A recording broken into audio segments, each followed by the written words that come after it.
Hello, hello, everyone. Welcome back. Oh, I'm excited for this week's episode. This is another guest that I decided to bring on the show to shed some light on a topic that I think is important. This is something that we really haven't discussed so far on this show. And by the way, can we believe that we've been podcasting for 5 years now? Oh my gosh. Never imagined when I started this that it would be now 5 years strong. Just still crazy to even think about that. But anyways, I want to introduce our guest before she jumps on here. So I have on Erica with me, who is the founder and chief erotic officer. Ooh, I love that.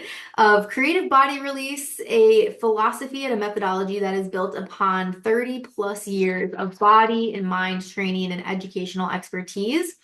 And Erica is an advocate, guide, practitioner, a lover, a mother, and a grandmother, as well as a certified family life educator, a certified sexological body worker, human development specialist, healing arts professional, erotic artist and educator, and as we are discussing on this podcast today, she is the newest hostess of Soft Cock Appreciation Week. Yes, you heard me right. Soft Cock Appreciation Week.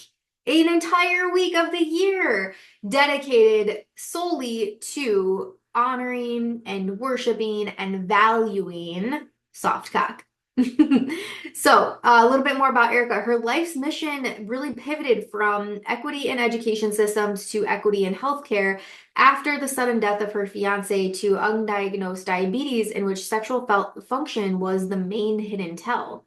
Her work since 2012 has been focused helping men and those who love them to demystify the international erectile epidemic using research-informed best practices from multiple disciplines, common sense, and a knowing splash of women's intuition.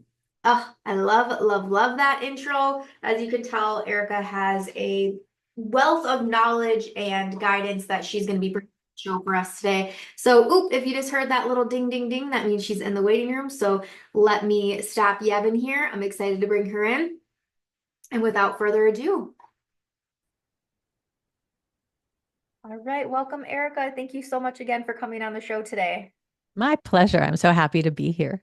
Yes, and I love the artwork behind you. We're talking soft cock, and I like your Yes. they're just like hanging out in a hammock, very chill. I love it. Yes, that is our Soft Cock Appreciation Week logo for the year. Our mascot is the rooster in the hammock, just chilling, relaxed. Yes, and I love that we're talking about this because I met you and I heard about Soft Cock Week in our what would we call this sex coach professionals group that we meet Hmm. a couple times a month, and you were talking about this, and I was like, wow, what a beautiful resource and something that we need to shed light on the show, and then it came up recently with a client that is having some challenges with erectile dysfunction, has been for some time, and then within partnership trying to navigate, right? Like what does intimacy look like without penetration or with soft cock, right? Um, Hmm. and I'm excited to hear from you because you're the opposite. Like I mostly work with women who are in relationships with men, and then you're mostly working with men who are in relationships with women. So this is like a beautiful combo that's coming together. Perfect. Exactly. Good. Yeah. But I'd love to Yeah. you have an interesting story. Like in 2012, things kind of transitioned for you. So I'd love to hear just a little bit about you, what got you in this work, and then celebrating you taking over Soft Cock Week for the first time this year. Thank you so much, Rachel. Yeah, so I mean, my story leading up to Soft Cock Week is that in 2011, up until 2011, I was in education, and I spent, my 20s and 30s and 40s, really active in education reform. And prior to that, in my late teens, early 20s, I became a licensed massage therapist and a clinical herbalist, and I was in alternative healthcare and mostly working with women and really saw like, oh, there's something here where the mind body connection was like really interesting to me. That has always been interesting to me. And I like went on this journey to figure out how creativity, in particular, creative thinking, creative activity, how how we think of ourselves as creative beings, as imaginative beings, has something to do with how our body is well and healthy. And Mhm. so that's what led me to leave massage therapy, go back to school, get an undergraduate in expressive art therapy, which led me to a master's degree in education. I focused on Waldorf and non-traditional pedagogies, was really active, like I said, in education reform. And then in 2011, my life just completely blew up. And a big piece of that was that my fiance died of undiagnosed diabetes in his sleep at the age of 42. And that really, between the grief that I was experiencing for myself, the shock, the trauma, um, and then just like everything that fell apart in terms of what we were working on together in community activism, I was like, I need a whole new thing. Mhm. Right. And somewhere along the line, I had this plan B. Right. While I was working with government money to build a new high school. And I just kind of had joked with my fiance, like, well, if this doesn't come to pass, I'll do the sexological bodywork training. And honestly, I have no idea even where I found it. Mhm. But when everything went to shit, I was like, well, let me look at the sexological bodywork training. So I did that in 2012. And there were two things that really came out of it. One was how really focusing on masturbation coaching and masturbation as a health practice and as a, mental health, physical health, emotional health, spiritual, existential health really helped me through my grief.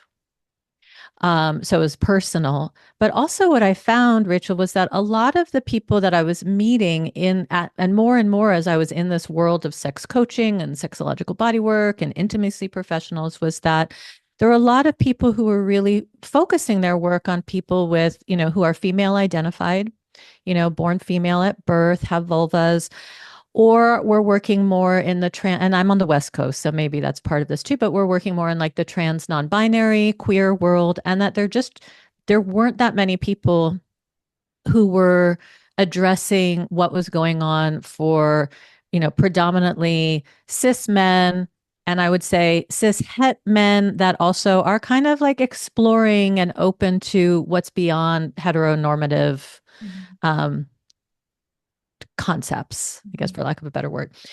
And because of what happened, so when my fiance died, he died of undiagnosed diabetes. They were able to identify that right away, based on the urine sample that was there. And while we had been together, there was something that was detectable in his erectile function. Mhm. And he knew it. When we first met, he knew it. He was saying, uh, I have this ebb and flow. I don't necessarily, I can get hard, but I don't stay hard. And he had done what a lot of men do, which is he'd become really an amazing giver, right? Mhm. That he derived a lot of his pleasure from giving, which I see a lot in my work. Mhm. And I was like, that's great. But, I do like penetration. And, so let's talk about this. So it was also one of the most open conversations. I had been married twice, over the course of 2+ decades. And this was the most like open conversation because of this, like, well, sometimes you're hard and sometimes you're not. And, rather than that being a thing, what can we do? Like, how do we want to even think about our sex life together? What does it even really mean? And Mhm. what we really came to was like, well, this is play, this is rejuvenation, this is respite, this is sacred. And when we make time for each other, let's just not let any other energy in. And however your penis shows up is how your penis shows up. We've got toys, we've got camera play, we've got so many other things that we love to do, love to touch, love to, giggle. There's so many other things. Mhm. So it's really expansive. But I was aware throughout the whole time that even while we had remediated a lot of the blood flow issue, that there was something going on with his ejaculation. Mhm. That it was very rare that he ejaculated. That and for him, and I say, and this is really interesting now in the world of like no fap November and like semen retention, is that a lot of men really, there's a lot out there around hold it in. Mm-hmm. and be multi-orgasmic. And that's kind of what was happening, was that he was having incredible orgasms. I was enjoying it, but I like that last, right? Like it gets me. And Mm-hmm. we were in a poly relationship. So, I was aware of it, but I was getting that somewhere else. So I was like, I'm not going to talk about this. I'm not going to bring it up when we've done so much to remediate the emotional stuff that he thought was the cause of of the blood flow part. Mm-hmm. But when he died, and it was so sudden, and I started to do my research because it was really this like, what did I miss? Yeah. How could I have missed this? That I learned that one of the tells for diabetes is retrograde ejaculation, which is where the ejaculate gets absorbed back into the body rather than flowing out the urethral tube. Mm. And so, all that to say, that combined with doing the sexological body work made me realize, there's a lot more to what the penis in particular, I don't even want to say what the penis is telling us Mhm. that we're not really listening to and we don't really understand. It becomes, there's a lot that's like stress, Mhm. and that's lumped into a giant bucket. Or, there's is it heart disease? Is it prostate cancer? Is it diabetes? What are the things that are physical? And there's just a lot of unknowns. So, really, since 2012, I have been on this quest to better understand what the hell is going on with erectile function and how it is still a great mystery. And even though we're now in, this period of time where, we've made a lot of forward progress in women's sexual health, and now, we're questioning what's going to happen with that. Mhm. Even with that, what I've learned over the last decade plus is where we are with men's sexual health is like kind of where we were with women's sexual health in the 40s and 50s. Like prostate cancer screening isn't like insurances aren't mandated to cover it. Mhm. Like we get free pap smears, Mhm. but like we're still fighting in on the government level to say this thing that is the second highest killer of men, and that if you live past a certain age, you're pretty much guaranteed to have prostate cancer. But screening isn't something that has to be covered, Mhm. right? So there's just some interesting things around um, what this whole package of being a man with a penis really is all about. And so that's been my quest, my interest. And I met Michelle 2 years ago, and she was doing soft cock appreciation or soft cock week at the time. And I shadowed her last year, and we were like, let's see if this is a transfer of the baby. And voila, this year I took it on. And so that's a long answer or to your question, but that's how I got to where I am today. Yeah.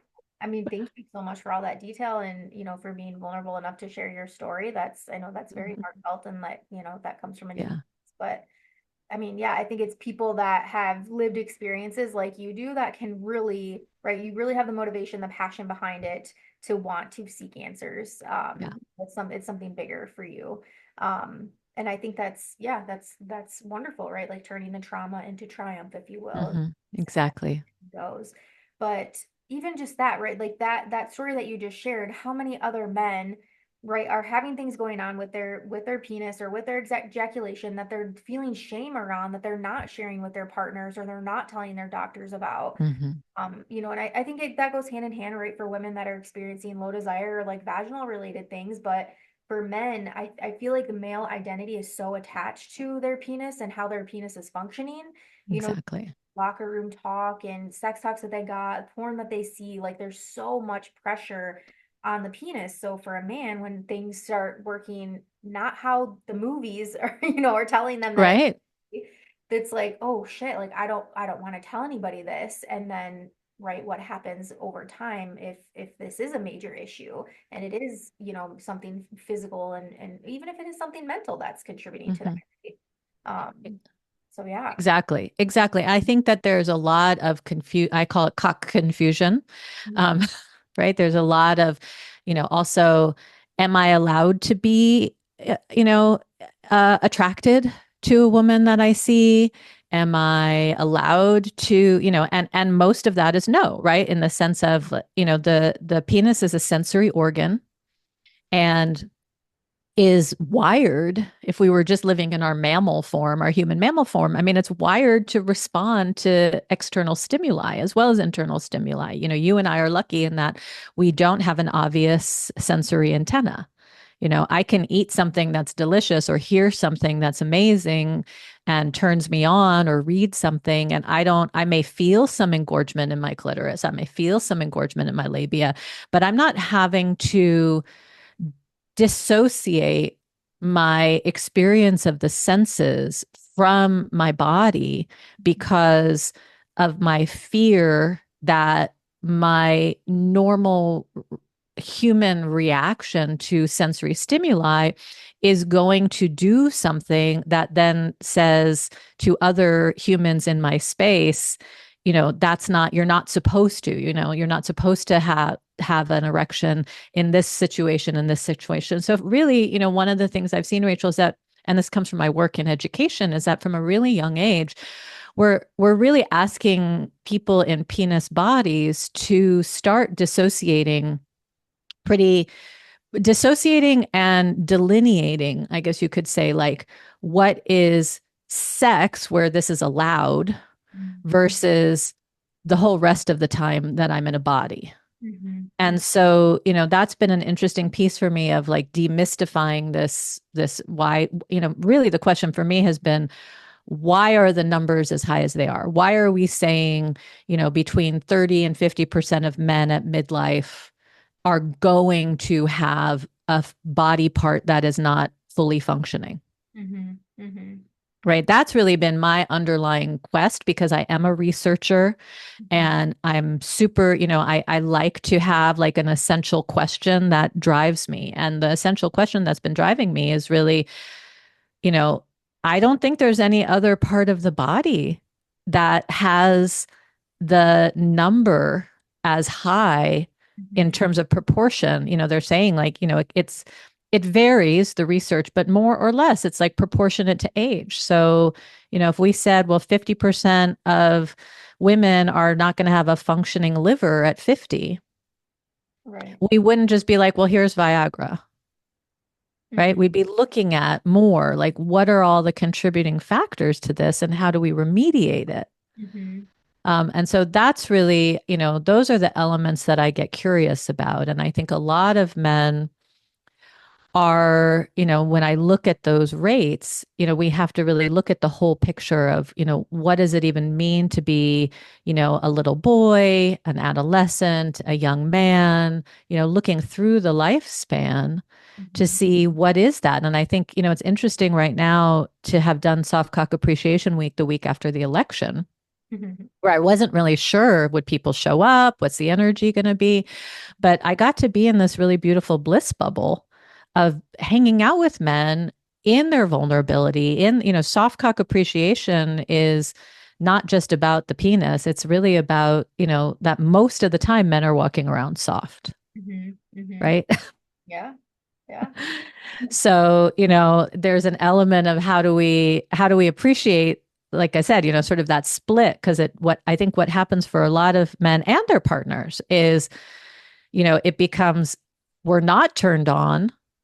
And then there's such an expectation, especially on the penis, of you're supposed to be the driving force that says it's go time, Mm-hmm. right? Mm-hmm. And when that's not there, I think it's confusing to all partners, Yeah. right? Because it's like, oh, this is, I mean, I think, in our world, we talk about responsive desire and spontaneous desire.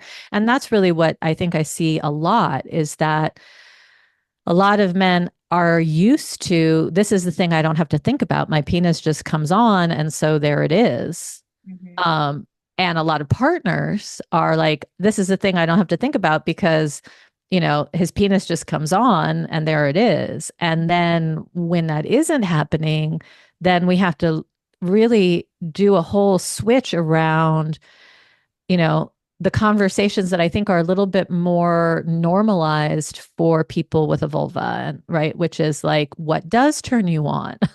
Yeah. Yeah. Right? That it's not automatic, that there's a process of warming up and getting in the mood. And what is that? And yeah. That's so interesting because as you were speaking with this, this being the second highest thing in the world that men experience, and right at this certain age, right, it's like it essentially all goes downhill from there. When you were speaking about that, I was like, this almost feels like it's the male version of menopause, right? Like women, we go through menopause, and then Mm-hmm. all these vulva changes and brain changes, like all this, happens in the mind and body. And then right for men now it's this thing, but it's so interesting that it's both genitalia related for us, right? And Exactly. I mean, it's all hormones, right? I mean, that element of it. And you see it. Like, again, I work with, I generally am working with people in that like 35 to 85-year range, right? So, in that substantial like midlife part, often what we see with men is, sort of the change to quote unquote dad bod, right? Where there's a softening of the abdomen, if that, where, we know that abdominal fat is where cortisol likes to live, Mhm. right? And it's pretty stressful to be a man in the world right now.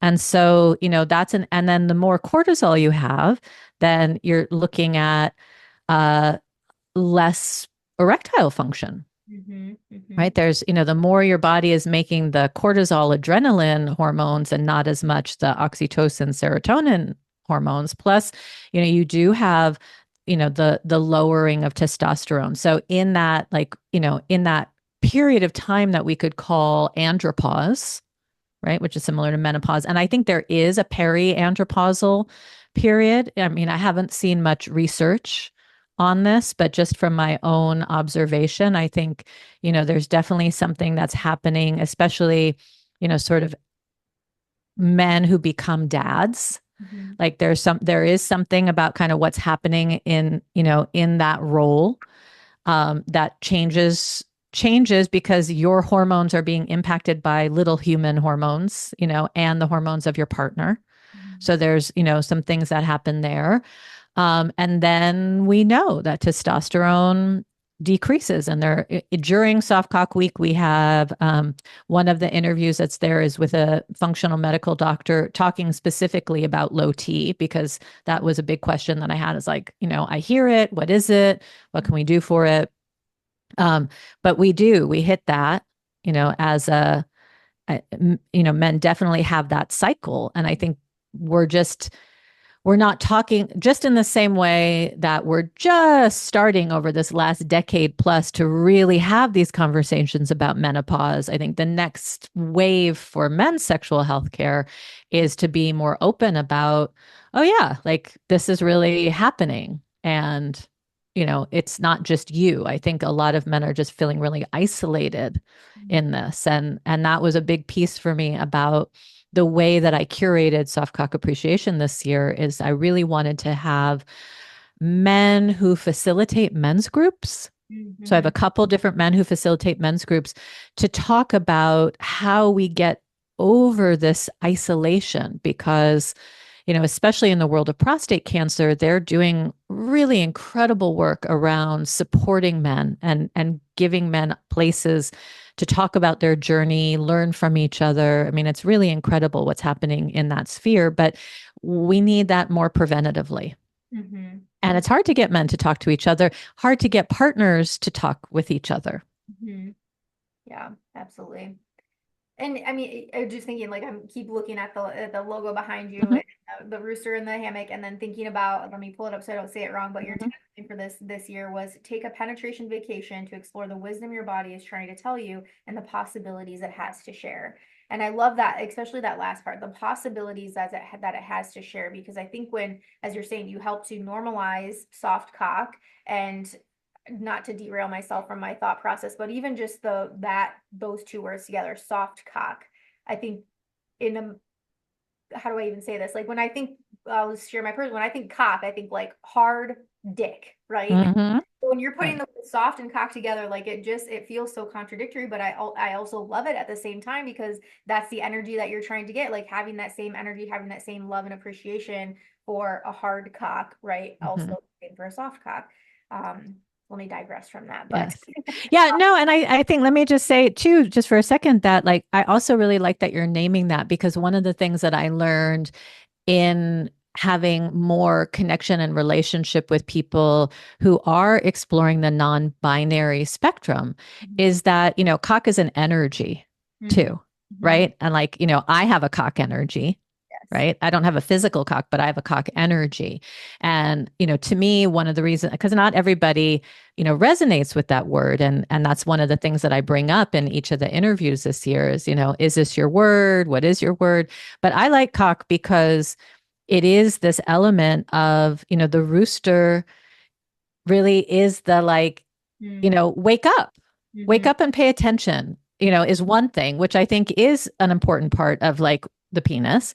Mhm. But it's also like, wake up, it's a new day. And I think for a lot of people who are stuck in sexual shame or in ruts or, low libido, it's there also tends to be some difficulty in the ability to be present. Mm. And one of the things that we know, especially about erectile issues, is that the fear, like for so many people, once they don't have their penis show up the way they want it to, then a loop starts to happen of fear and dread before it even happens. Mhm. And so you're already flooding your body with the expectation and the fear. And so it's sort of a self fulfilling prophecy. So a lot of the work that we do, you and I do, and others do in this work is, how do we help people kind of break through that loop and learn how to be present Mhm. Mhm. to the experience of play and pleasure, that's possible when people bring their bodies together. Mhm. Yeah. And I love like practices like sensate focus that you take focus off of genitals altogether. You can start this clothed or not clothed, but you're really just working on helping each other like as a couple get back into the body and focusing Mhm. on touch and all of those non-genital spaces, like non-sexual spaces.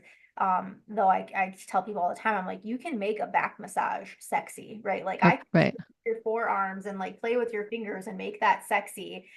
Whereas, somebody might hear that and be like, yeah, right. I'm like, challenge accepted, Yeah, exactly. Exactly. But, Yeah. yeah, just practices like that. And then, like you said, in the end of this tagline, like the possibilities that this opens to, I think there can be.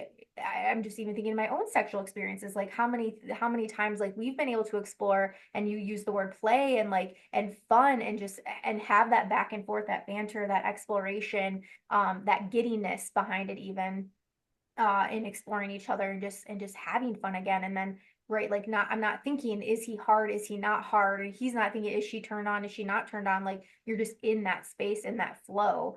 And that's such an awesome place to be in, a place that I love to be in It's personally. so exactly. It's so yummy. I mean, and there's so many things that are available. I mean, we have the world of toys. We have the world of, different sensory items to turn on other parts of the body. I mean, that's why again, if you go to the Soft Cock Week conversations, within the bouquet of the 14 that I curated, there are some that are really like, here are specific ideas, right? Here are some ways to play because and really one of the themes of the week was we ended the week with an erotic open mic Mm, because one of the things that came up last year is that there's very little erotica, whether it's visual media or audio or written, that has scenes of how people enjoy, it tends to be very hard dick focused. mhm, And part of what we have to remember for all of us is that because we have such shit sex education, the majority of us get our sex education from our media, whether it's, for me, it was, in the early days reading Cosmo. And then, but especially now with porn so accessible. So if we're not, we know that representation matters in all media. And if we're not seeing or hearing or reading scenes in which people are enjoying sexual connection and intimate connection without it being, and then his dick got really hard and rammed it into her, right? Or him or whatever, then there's a crisis of imagination. I mean, that's really what I hear a lot, is tell me, but how do I actually do it? Right? My partner isn't getting hard. I I don't know. Like I don't have an image in my head of what am I supposed to do? Right? Mm-hmm. What am I supposed to do with it? Yeah. Right? Or I'm not getting hard. And so there's this element which is, and I think it's not an either or, it's a both, right? It's an and, which is you certainly, and I'm going to talk more about the man's experience here. You certainly can do what so many men do, right? Which is I don't have a consistent erection or I don't have one at all. And so I really derive like an incredible feeling of pleasure by being the one who creates an environment where my partner has extreme, delicious, wonderful pleasure, right? That I'm deriving my pleasure from my partner's pleasure. And that is fabulous, right? Like, I mean, that's a really lovely thing to do.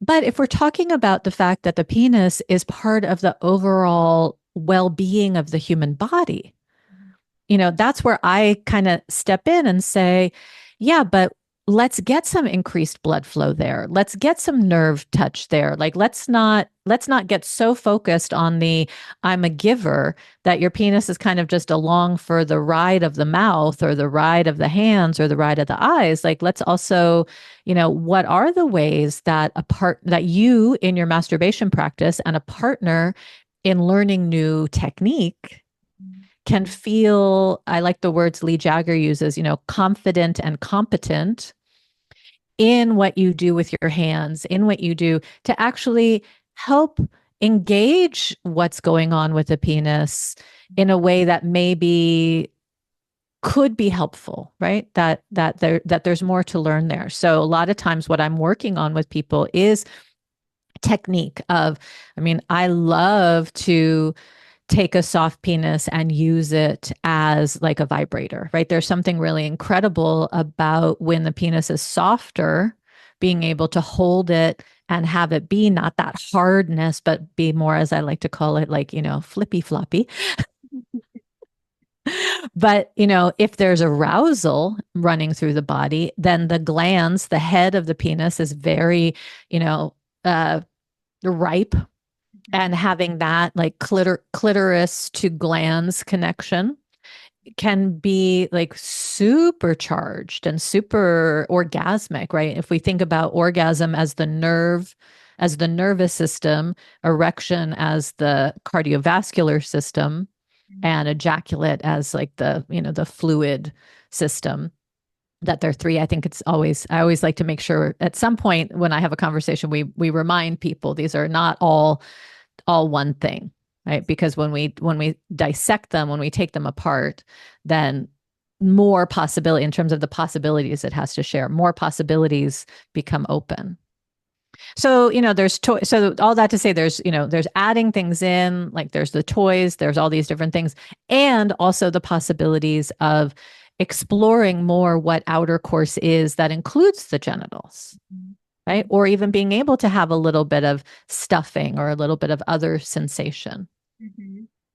Yeah, and I'm just thinking of a couple podcasts that I have if people wanted to use these as resources too. I had a woman named Serena Haynes on the show to talk about cock worship, and she gives a lot of good language around Mm, like taking pressure off of cock, like not right for a man to stay hard for a long time, like that's a long that takes a lot of yeah, effort, right?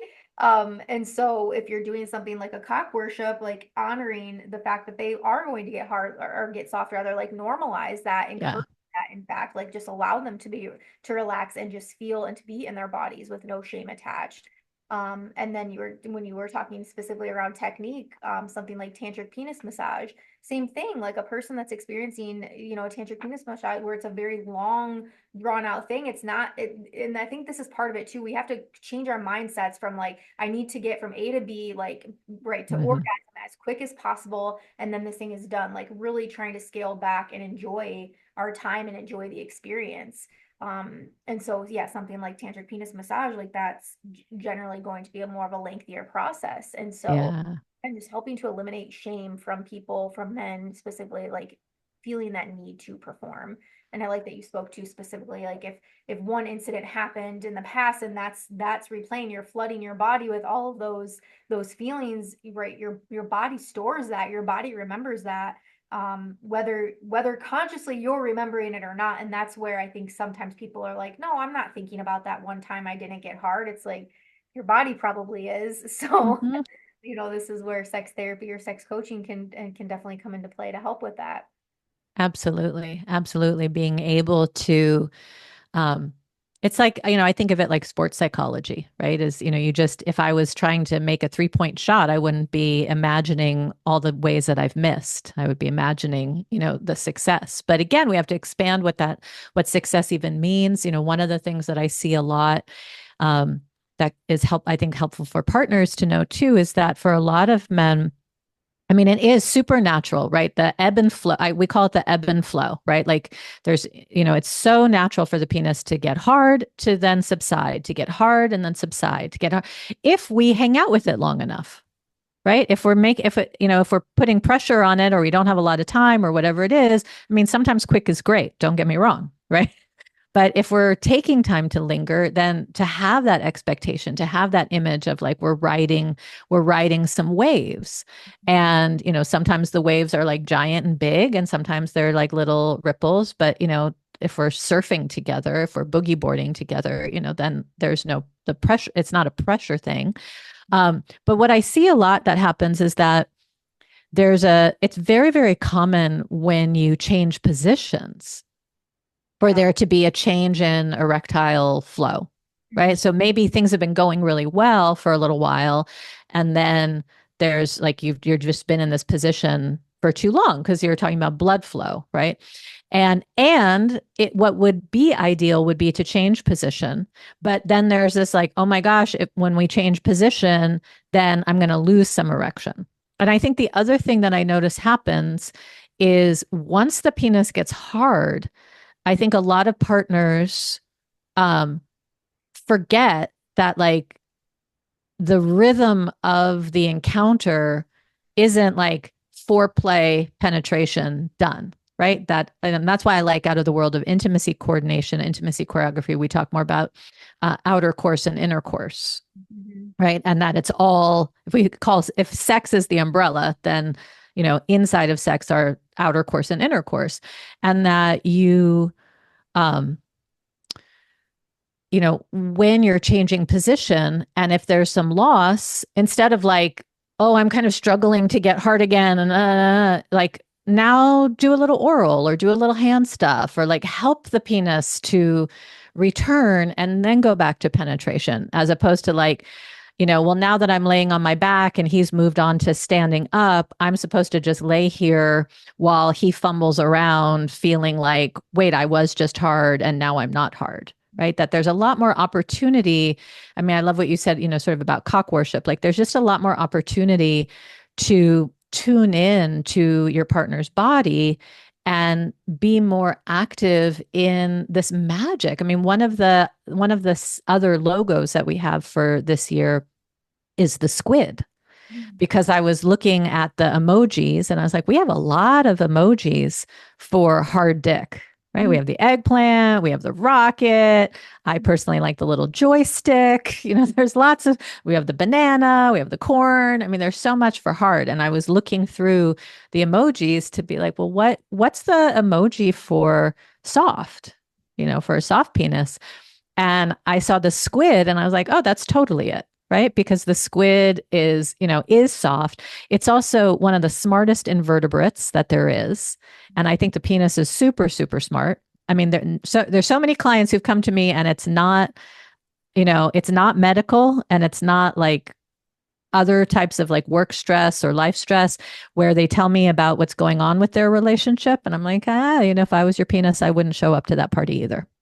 Right. Like, so sometimes there's a wisdom in that, like that the like kind of like gut brain, like there is a little bit of like, hold on a second. And then the way that the tentacles are sort of like the nerves in the pelvis, and the way the nervous system is. But um that was why did I digress to the squid? I don't know. Now you'll have to No, that's, I think another thing I wanted to know when you were talking too was like for the women that are listening to the show to also not take it personal if you are with a partner who become soft, Yeah, right? exactly. I hear all the time like women trying to say like, okay, it's not because of you that I'm not turned on. It's not because of you that I'm not wet. We know for our female bodies, right? Like there are so many other factors involved other than our partners around maybe challenges that we're experiencing sexually, and to allow men to have that same Hmm. same reasoning, right? It's not because I'm Right. not attracted to you, it's not because I don't love you, it's not because I don't like what's happening right now or it doesn't feel good. There's so many other things that could be happening. And again, it's like to help eliminate just shame, just all Yeah. around for everybody in the bedroom. If we could just rid that for all sexual people, right? Which is the majority of the world. Like Yeah. how beautiful could intimacy look when shame is no longer present for us and expectation Ah, present? exactly. Yeah, I think that that's a great point because and again, I'm going to look at it from a twofold place. One is absolutely we want to get rid of shame. We want to put no pressure on anybody to be in their body any differently than how the body is showing up in this moment, right? I mean, I could be expecting that we're going to have a phenomenal date on Saturday and then some shit goes down Saturday morning and no matter how much we've been like anticipating this time together, my body could just be like in a, fight, flight, freeze response that day that doesn't make it so that, I'm still showing up. I'm still happy to be with you, but my libido has shifted. My desire has shifted. All of that is real. It's all part of who we are as humans. And at the same time, there is an element, I think, especially for someone, who is used to a penis showing up a certain way. That is, what are the things that I could be learning? What are the things that I could be expanding and understanding? Do I actually know the anatomy of the penis? Do I understand how it works? Do I know that there's penis inside the body as well as outside the body? Am I helping my partner by massaging and touching that area between the testicles and the anus and the perineum to help engorge that part of the body more? When I'm on top of my partner, am I squeezing my internal vaginal muscles and my pelvic muscles to help keep, being flat on your back and maintaining an erection is a pretty challenging position for a lot of people because the blood flow has to go horizontal and then vertical, right? Like for a lot of people who are experiencing erectile issues, just paying attention to are you working with the flow of blood or against the flow of blood? Missionary and on your back isn't necessarily super great, for maintaining erection, but it's a really fun position to be in.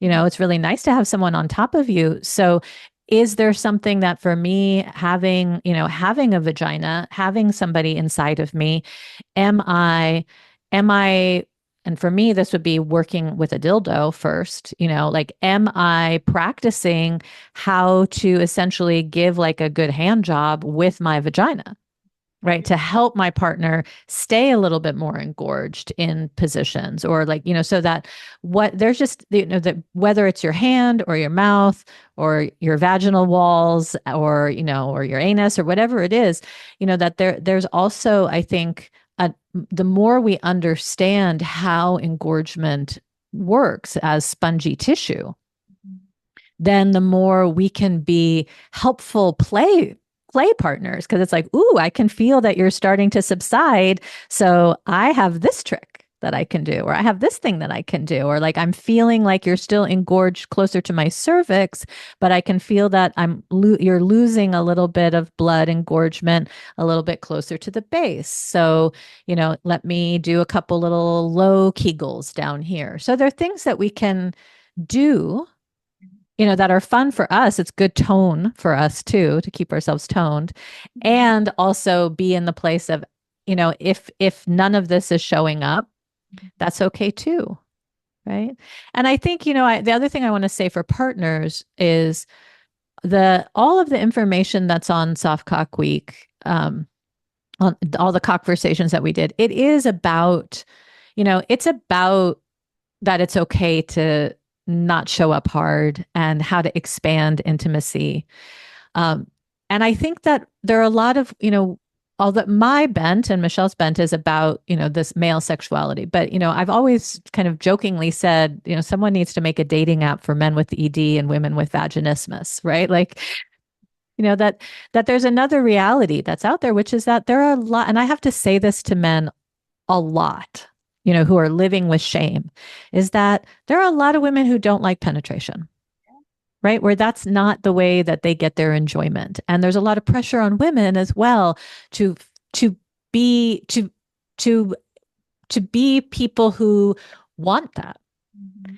And I think that a lot of the information that we shared over the week, and that's available for free year round, is also helpful in conversation for people who maybe even do have a partner who is able to get hard, but wants to expand the conversation with them to, hey, I don't need you. Not only do I not need you to always be hard, but actually, this isn't necessarily even my preferred way of playing and being connected.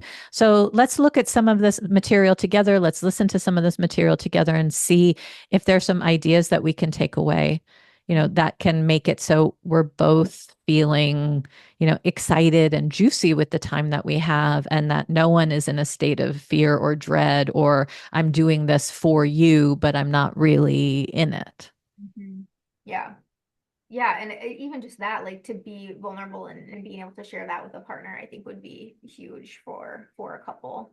Um, or again, just for people even just partnering up to have sex and don't necessarily need to be in a couple or relationship.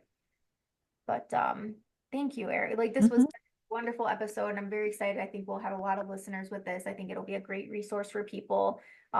Definitely a different way of looking at things at Yeah. sexuality, sure. And Yeah. share. I know there's an Instagram page, there's a website that you mentioned that people can go to. So if someone's intrigued and wanting more information, where should they find this? Yeah. So I think the best thing to do, my best recommendation is to go to softcockweek.com, and on the menu it says 2024 conversations. And go onto that page, and that's where we have, it's called 14 Fabulous Conversations. And there's a couple different ways to do it. So this is what I recommend. So look through, there's all the 14 that are there. Look at the titles, and on each one you can click on it and it'll take you to a description of what we're talking about, kind of the essential questions, and see, if that resonates for you. See if it sparks curiosity, right? That's where I kind of like to start is, there's 14 here. What makes me curious? And you can then leapfrog, like this is a little lily pad. You can leapfrog around. Oh, this sounds like it's pertinent to me, or this isn't as pertinent to me, but maybe I'll come back to that later. So that's like one way to do it. Or the other way is I did kind of curate it to go from 1 to 14 Mhm. on a journey. And you can do that, on whatever timeline that you have. But there is sort of a thread that for those who do that, there's, those people are telling me that that's been very transformational, right? To just also kind of immerse themselves in this journey of a lot of different ways of hearing and thinking about, um, just different points of view of what can we do when we're together and be intimate together, and help help each other to have these conversations, because more than anything, just like what you're doing here, more than anything, what I'm trying to model with these conversations or these conversations is how to just make it easy to talk about. Right. And that's really what I've been hearing from a lot of the men who came through with, who did the journey with me during Soft Cock Week, which is it, it gave me the confidence to have these conversations with my partner, with my friends, with my providers in ways that I never did before. So that's really that resource. Soft Cock Week, we had some free live events that we're going to continue. We'll start doing a monthly gathering throughout the year, but the conversations are there year round. And I'm really curious, especially what your audience, what your followers, would get out of it. So, definitely let me know too if you listen to something or watch something and you have a aha or you have a question. You can always reach me. You can reach us at the Soft Cock Week email is scweek at protonmail.com. Yeah. Yeah, and I love that. I just pulled it up myself and some of these conversations, some things that you talked about, breaking through the stigma of softness, seeking soft cock erotica, some like finding soft cock porn. That was a Mhm. thought that passed my mind. I'm like, can I go to my favorite porn website and type in soft cock and will stuff pop up? I'm curious now. What often pops up with that is humiliation based. And so that was part of why we wanted to do the erotic open mic, was to, see if we could explore, not that if that's your kink and that's your preference, more power to you, but that there isn't very much out there that is, you know, venerating or also, just like I said, just exploring, here are some ways to do it. Mm-hmm. Right. Absolutely. Yeah. Great. Well, thank Yeah. you so much for coming on the show today. This was wonderful, and I Thank you. seeing and connecting with you again more in the future on the calls. I think it's such a we've had a couple people on the show from those calls, so it's wonderful to always run into people that are doing similar yet often very different things than you are. And yeah, I love just the variety that gets to come on the show too. Yeah. Well, thank you so much for inviting me on. Thank you to everyone who is listening. And, I hope that you will enjoy the Soft Cock Appreciation Week resource, because it's something that we're not talking enough about. And the more we just normalize, as everything that we do as sex coaches and intimacy professionals, the more we just normalize, hey, this is real, this is part of life, this is part of what is going on, and we don't need to make it bigger than it needs to be. But at the same time, again, as somebody who lost a partner because of not engaging in conversation and not knowing, I think it's also really important that we expand our understanding and our knowledge of how the male human sexual function actually works over the lifespan, so that we can keep our men healthy and happy and alive. I like to say, I would say it takes a village to raise a man, but because we're trying to, not focus on raising, we can just say it takes a village to support a happy, healthy man. And we need a lot more of those in our world right now. Absolutely. Yeah. Well, thank you so much again for coming on today. Thank you.